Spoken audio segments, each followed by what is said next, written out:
Here's what I do if I wanted to brand my business like Beyonce. B just won the Innovator Award at the 2024 iHeart Music Awards. It's well deserved because we've been watching her shut shit down for a decade. If you're an innovator like Beyonce, let's take a look at the Innovator brand archetype. It can be hard sometimes bringing your brand to life, but I like to use for myself and to tell any of my clients to use brand archetypes to help you to humanize your brand and bring some of these ideas to life. Innovators' main purpose and their top priority is to create art and bring new ideas to life. Spark new conversations, get your imagination going, and you're breaking barriers. That's exactly what Beyonce is doing. There are innovators out there that should be approaching their business the same way. You can hear me in the background. I'm not in the middle of a shootout. My man is playing Call of Duty. I created this guide for you as a business owner to be able to explore different ways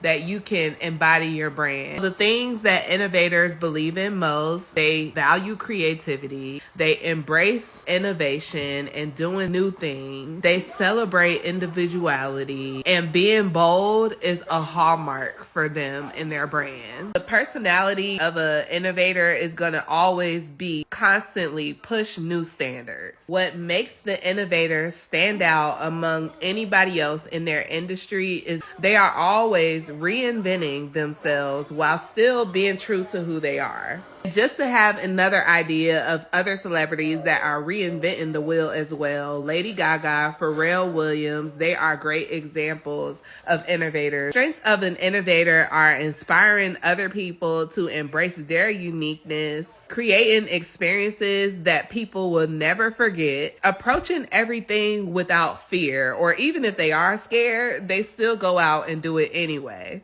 And you're going to notice some blockages from an innovator as well. Let me know if you resonate with any of this. Because they're always doing something new, they might have troubles being consistent with their own brand identity. And if you're pushing new boundaries, of course, you're going to have people that always have something to say about the art that you're creating. And you're trying to balance what you want to create with other people's expectations. And here's some examples of work from the Innovator archetype. Renaissance, Act 1 and Act 2, and pretty much anything that Beyonce has done. Anything that catches your eye, if you're the person that always has to get the visuals right, you're most likely an innovator. I was an innovator. I would use what I know about the brand archetype to grow my brand and bring all of my ideas to life. There's 11 different brand archetypes. If you want to see more, let me know in the comments. And don't forget to follow your favorite brand and content strategist.